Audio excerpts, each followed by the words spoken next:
ನಮಸ್ಕಾರ ವೀಕ್ಷಕರೇ, ಎಲ್ಲರಿಗೂ ಒಂದು ಚಾನಲ್ಗೆ ಆತ್ಮದಂತ ಸ್ವಾಗತ. ಇವತ್ತಿನ ವಿಡಿಯೋದಲ್ಲಿ ನಾವು ಈಗಾಗಲೇ ಕ್ಯಾಪ್ಟನ್ಸಿ ಟಾಸ್ಕ್ ಆರಂಭವಾಗಿ ಮುಕ್ತಾಯ ಕೂಡ ಆಗಿದೆ.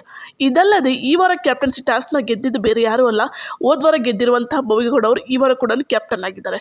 ಅಷ್ಟೇ ಅಲ್ಲದೆ ಈ ಕ್ಯಾಪ್ಟನ್ಸಿ ಟಾಸ್ಕ್ನಲ್ಲಿ ನಿಜವಾಗ್ಲೂ ಮೋಸ ಆಗಿದೆನಾ, ಮೋಕ್ಷದವರಿಗೆ ನಿಜವಾಗ್ಲೂ ಮೋಸ ಆಗಿದೆನಾ, ಮೋಕ್ಷ ಹೇಳ್ತಿರೋದು ನಿಜನಾ ಅಥವಾ ಭೋವಿಗೌಡ ಅವ್ರು ಹೇಳ್ತಿರೋದು ನಿಜನಾ ಅನ್ನೋದ್ರ ಬಗ್ಗೆ ನೋಡೋಣ ಬನ್ನಿ. ಅದೆಲ್ಲ ರಜತ್ ಅವ್ರು ಹೇಳ್ತಾರೆ ತ್ರಿವಿಕ್ರಮ್ ಮುಂದೆ, ಅವರು ಈ ಸುಮ್ನೀರು ಅಂತಂದ್ರಂತೇಳಿ. ಇದು ಎಷ್ಟು ಮಟ್ಟಿಗೆ ನಿಜ, ಇದೆಲ್ಲ ಸ್ವಲ್ಪ ಸಾಕ್ಷಿ ಸಮೇತ ಹೇಳ್ತೀನಿ ಬನ್ನಿ, ಪ್ರೂಫ್ ತೋರಿಸಿ ಹೇಳ್ತೀನಿ ಬನ್ನಿ ಇದ್ರ ಬಗ್ಗೆ. ಅದಕ್ಕಿಂತ ಮುಂಚೆ ವಿಡಿಯೋ ಲೈಕ್ ಮಾಡಿ, ಶೇರ್ ಮಾಡಿ, ಮರದೇ ಚಾನಲ್ ಸಬ್ಸ್ಕ್ರೈಬ್ ಮಾಡಿ. ಬನ್ನಿ ವಿಡಿಯೋ ಸ್ಟಾರ್ಟ್ ಮಾಡೋಣ. ಈ ವಾರದ ಬಿಗ್ ಬಾಸ್ ಮನೆ ಬಿಗ್ ಬಾಸ್ ರಿಸಲ್ಟಾಗಿ ಬದಲಾಗಿತ್ತು. ಅಸ್ಟಿಲ್ ಈ ವಾರ 2 ಟೀಮ್ ಇತ್ತು. ಒಂದು ಚೈತ್ರ ಕುಂದಾಪುರ್ ಅವ್ರ ಟೀಮ್, ಇನ್ನೊಂದು ಭೋವೇಗೌಡ ಅವ್ರ ಟೀಮ್. ಈ ಬಿಗ್ ಬಾಸ್ ರಿಸಲ್ಟ್ ಟಾಸ್ಕ್ನಲ್ಲಿ ಗೆದ್ದಿದ್ದು ಯಾರಂತಂದರೆ ಅದು ಬಂದು ಭೋವೇಗೌಡ ಅವ್ರ ಟೀಮ್ ಗೆದ್ದಿದೆ. ಅಸ್ಟಿಲ್ ಈ ಟೀಮ್ ಗೆದ್ದು ಅತಿ ಹೆಚ್ಚು ಸ್ಟಾರ್ಸ್ ಪಡ್ಕೊಂಡು ಈ ಟೀಮ್ ಗೆದ್ದು ಕ್ಯಾಪ್ಟನ್ಸಿ ಟಾಸ್ಕಿಗೆ ಕೂಡ ಸೆಲೆಕ್ಟ್ ಆಗಿದೆ. ಈ ಕ್ಯಾಪ್ಟನ್ಸಿ ಟಾಸ್ಕ್ ನೀವು ನೋಡಿರ್ಬೋದು. ಈ ಕ್ಯಾಪ್ಟನ್ಸಿ ಟಾಸ್ಕ್ನಲ್ಲಿ ಯಾರ್ಯಾರಂದ್ರೆ ತ್ರಿವಿಕ್ರಮ್, ಭವ್ಯ, ಮೋಕ್ಷಿತಾ, ಧನ್ರಾಜ್ ಹಾಗೂ ರಜತ್, ಇವರು 5 ಜನ ಈ ಕ್ಯಾಪ್ಟನ್ಸಿ ಟಾಸ್ಕ್ ಇವತ್ತು ಆಡ್ತಿದ್ದಾರೆ. ಈ ಕ್ಯಾಪ್ಟನ್ಸಿ ಟಾಸ್ಕ್ ಈಗಾಗಲೇ ಮುಕ್ತಾಯ ಕೂಡ ಆಗಿದೆ. ಈ ಟಾಸ್ಕ್ನಲ್ಲಿ ಬಿಗ್ ಬಾಸ್ ರೂಲ್ಸ್ ಏನಪ್ಪ ಅಂತಂದರೆ, ಕಾಲಕ್ಕೂ ಬಿಗ್ ಬಾಸು ಒಂದು ನಂಬರ್ ಹೇಳ್ತಾರೆ. ಅಲ್ಲಿ ಬಾಲ್ಸ್ಗಳನ್ನೆಲ್ಲ ಕಟ್ಟಿರ್ತಾರೆ. ಅಷ್ಟೇ ಅಲ್ಲದೆ ಅಲ್ಲಿ ಕೆಳಗಡೆ ಸೋಪಿ ನೀರು ಹಾಕಿರ್ತಾರೆ, ಅಲ್ಲಿ ಸ್ಲೈಡ್ ಆಗ್ತಿರುತ್ತೆ, ಜಾರ್ಖಂಡ್ ಕೂಡ ಹೋಗ್ತಿರ್ತಾರೆ ಓಡೋ ಟೈಮಲ್ಲಿ. ಅಲ್ಲಿ ಬಾಲ್ಸ್ಗಳನ್ನ ಹಾಕಿದ್ದಾರೆ, 1 to 10 ಬಾಲ್ಸ್ ಹಾಕಿದ್ದಾರೆ. ಅಲ್ಲಿ ಬಿಗ್ ಬಾಸ್ ಕಾಲಕ್ಕೆ ಒಂದು ನಂಬರ್ ಹೇಳ್ತಾರೆ. ಅಲ್ಲಿನ ನಿಂತಿರೋ ಕಂಟೆಸ್ಟೆಂಟ್ಗಳೆಲ್ಲ ಓಡೋಗಿ ಅಲ್ಲಿ ಕೊಟ್ಟಿರೋ ಬಾಲ್ಗಳನ್ನ ತಗೊಂಡು ಅಲ್ಲೊಂದು ಬಾಸ್ಕೆಟ್ ಥರ ಕೊಟ್ಟಿರ್ತಾರೆ. ಆ ಬಾಸ್ಕೆಟ್ ಒಳಗೆ ಅಲ್ಲಿ ಕೊಟ್ಟಿರೋ ಲೈನ್ ಮೇಲೆ ನಿಂತ್ಕೊಂಡು ಆ ಬಾಸ್ಕೆಟ್ ಒಳಗೆ ಬಾಲ್ ಹಾಕಬೇಕು. ಇದು ಇವತ್ತಿನ ಟಾಸ್ಕ್ ಆಗಿರುತ್ತೆ, ಕ್ಯಾಪ್ಟನ್ಸಿ ಟಾಸ್ಕ್. ಇವತ್ತು ಕ್ಯಾಪ್ಟನ್ಸಿ ಟಾಸ್ಕ್ ಬಂದು ಇದು. ಆದರೆ ಇಲ್ಲಿ ಏನಾಗುತ್ತೆ ಅಂತಂದರೆ, ಫಸ್ಟ್ ಎಲ್ಲರೂ ನಿಂತಿರ್ತಾರೆ, ಆಟ ಆಡ್ತಾರೆ. ಫಸ್ಟ್ ಯಾರು ಹೊರಗಡೆ ಹೋಗ್ತಾರೆ ಅಂತಂದರೆ ಅದು ಬಂದು ಧನ್ರಾಜ್ ಅವರು ಫಸ್ಟ್ ಔಟ್ ಆಗ್ತಾರೆ. ಇದರಲ್ಲಿ ಆ ಬಿಗ್ ಬಾಸ್ ಒಂದು ನಂಬರ್ ಹೇಳ್ತಾರೆ, ಆ ನಂಬರಲ್ಲಿ ಎಲ್ಲ ಬಾಲ್ಗಳು ಕಲೆಕ್ಟ್ ಮಾಡ್ಕೊಂಡು ಅದ್ರೊಳಗೆ ಹಾಕಬೇಕು.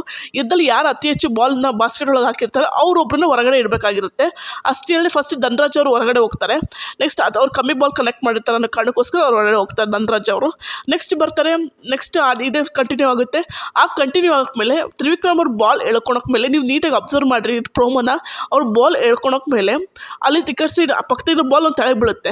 ಅದನ್ನು ಭೋವೇಗೌಡ ಅವ್ರು ತಗೊಂತಾರೆ. ಆಗ ರಜತ್ ಅವ್ರು ನೋಡ್ತಾರೆ, ಆ ಬಾಲ್ ತೊಗೊಂಗಿಲ್ಲ ಅಂತ ರಜತ್ ಅವ್ರು ಹೇಳ್ತಾರೆ. ನೀವು ಪ್ರೋಮೋ ಅಬ್ಸರ್ವ್ ಮಾಡಿರ್ಬೋದು. ಅವಾಗ ಭೋವೇಗೌಡರು ಹೇಳ್ತಾರೆ ಸುಮ್ಮನಿರಿ ಅಂತಾರೆ. ಇದು ಅಂತ ಭೋವೇಗೌಡರು ಹೇಳಿದ್ರೆ 100% ನಿಜ. ಅವ್ರು ಮೋಸ ಮಾಡಿದ್ರಲ್ಲಿ ಗೊತ್ತಿಲ್ಲ. ಆದರೆ ಸುಮ್ಮನಿರಿ ರಜತ್ ಅವ್ರು ಹೇಳ್ತಾರಲ್ಲ, ಭೋವೇಗೌಡರು ಹೇಳಿದಾಗ ಸುಮ್ಮನಿರಿ ಅಂತಂದ್ರು. ಅದು ನಿಮ್ಮ ಪ್ರೋಮೋದಾಗ ನೋಡ್ಬೋದು. ಅದನ್ನು ಹೇಳಿದ್ದಾರೆ ಭೋವೇಗೌಡ ಅವರು ರಜತ್ ಅವ್ರು ಹೇಳ್ತಿರೋದು ನಿಜ.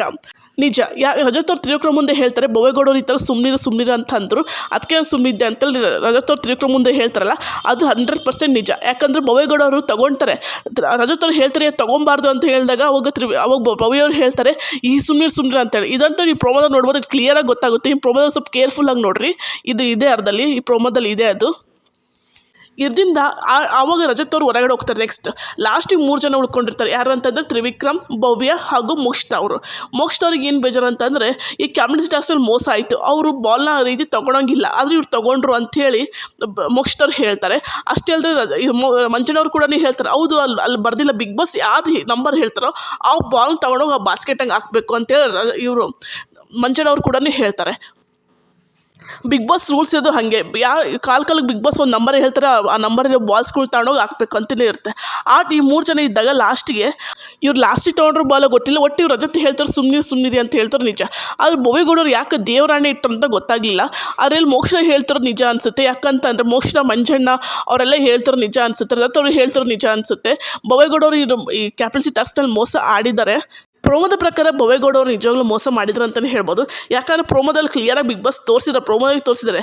ರಜತ್ ಅವರಿಗೆ ಸುಮ್ಮನಿರಿ ಅಂತ ಹೇಳ್ತಾರೆ. ಭೋವೇಗೌಡರು ಬೇಕು ಅಂತಲೇ ಮೋಸ ಮಾಡಿದ್ರು ಅಂತ ಅನಿಸುತ್ತೆ ಕ್ಯಾಪ್ಟನ್ಸಿ ಟಾಸ್ಕ್ನಲ್ಲಿ. ಅದಲ್ಲದೆ ಭೋವೇಗೌಡವ್ರಿಗೆ ಒಪ್ಪೋಣಕ್ಕೆ ರೆಡಿ ಇಲ್ಲ. ಇವತ್ತಿನ ಫುಲ್ ಎಪಿಸೋಡ್ ನೋಡ್ಮೇಲೆ ಗೊತ್ತಾಗುತ್ತೆ ಭವ್ಯ ಅವ್ರು ನಿಜ ಹೇಳ್ತಿದಾರಾ ಇಲ್ಲ ಮೋಕ್ಷದವ್ರು ನಿಜ ಹೇಳ್ತಿದಾರಾ ಅಂತೇಳಿ. ಆದರೆ ಪ್ರೋಮೋದಲ್ಲಿ ನೋಡೋ ಪ್ರಕಾರ ಅಂತೂ ಭೋವೇಗೌಡವರು ಮೋಸ ಮಾಡಿದ್ದಾರೆ ಅನಿಸುತ್ತೆ. ಆದರೆ ಫುಲ್ ಎಪಿಸೋಡ್ ನೋಡಬೇಕು. ಬಿಗ್ ಬಾಸ್ನ ಆಟನೇ ಬೇರೆ ಇರುತ್ತೆ. ಯಾವಾಗಾದ್ರೂ ಪ್ರೋಮೋ ಎಡಿಟ್ ಕೂಡ ಮಾಡ್ತಿರ್ತಾರೆ. ಅದಲ್ಲದೆ ತ್ರಿವಿಕ್ರಮ್ ಅವ್ರು ಕೂಡ ಒಂದು ಸ್ವಲ್ಪ ಶಾಕ್ನಲ್ಲೇ ಇರ್ತಾರೆ, ಇದೇನು ನಡೀತಿದೆ ಅಂತೇಳಿ. ಭವ್ಯವ್ರು ನಿಜ ಮೋಸ ಮಾಡಿದ್ರೆ ಅಂತೇಳಿ ತ್ರಿವಿಕ್ರಮ್ ಅವ್ರಿಗೆ ಒಂಥರ ಶಾಕ್ ಅಂತಲೇ ಹೇಳ್ಬೋದು. ಇದೆಲ್ಲ ರಜತ್ ಅವ್ರು ಒಂದ್ಸಲ ಕೇಳ್ತಾರೆ, ಭವ್ಯ ನೀನು ಬಿದ್ದಿರೋ ಬಾಲ್ ತೊಗೊಂಡೆ ಅಲ್ಲ ಅಂತ ಹೇಳಿ. ಅದಕ್ಕೆ ದೇವರನ್ನೇ ನನಗೆ ಗೊತ್ತಿಲ್ಲ ಅಂತ ಹೇಳ್ತಾರೆ ಭೋವೇಗೌಡ ಅವರು. ಇದೊಂಥರ ಶಾಕಿಂಗ್ ಅಂತಲೇ ಹೇಳ್ಬೋದು ತ್ರಿವಿಕ್ರಮ್ಗೆ ರಜತ್ರಿಗೆ ಅದಾಗಿರ್ಬೋದು. ಇದೇನು ನಿಜ ಆಗಿದ್ರೆ ಅಂತೂ ಭೋವೇಗೌಡರಿಗೆ ಒಂದು ಮೈನಸ್ ಪಾಯಿಂಟ್ ಅಂತೂ ಹಾಗೆ ಆಗುತ್ತೆ ಇದು. ಯಾಕಂತಂದರೆ ಕ್ಯಾಪ್ಟನ್ಸಿ ಟಾಸ್ಕಲ್ಲಿ ಮೋಸ ಮಾಡೋದಂದರೆ ತುಂಬಾ ದೊಡ್ಡ ವಿಷಯ ಅದು. ಇನ್ನೊಂದು ವಿಷಯ ಅಬ್ಸರ್ವ್ ಮಾಡಬೇಕು, ಇದು ಉಸ್ತುವಾರಿ ಕೆಲಸ, ಇದು ನೋಡ್ಕೊಳೋದು. ಈ ಉಸ್ತುವಾರಿ ಸತ ಇದನ್ನ ಅಬ್ಸರ್ವ್ ಮಾಡ್ದಂಗಿಲ್ಲ. ಭೋವೇಗೌಡ, ಮೋಕ್ಷ, ರಜತ್ ಅವರ ಅಭಿಪ್ರಾಯ ಬಗ್ಗೆ ನಿಮಗೆ ಅನ್ಸುತ್ತೆ ಕಮೆಂಟ್ ಮಾಡಿ. ವಿಡಿಯೋ ಇಷ್ಟ ಲೈಕ್ ಮಾಡಿ, ಶೇರ್ ಮಾಡಿ, ಮರದೇ ಚಾನಲ್ ಸಬ್ಸ್ಕ್ರೈಬ್ ಮಾಡಿ. ಬಾಯ್.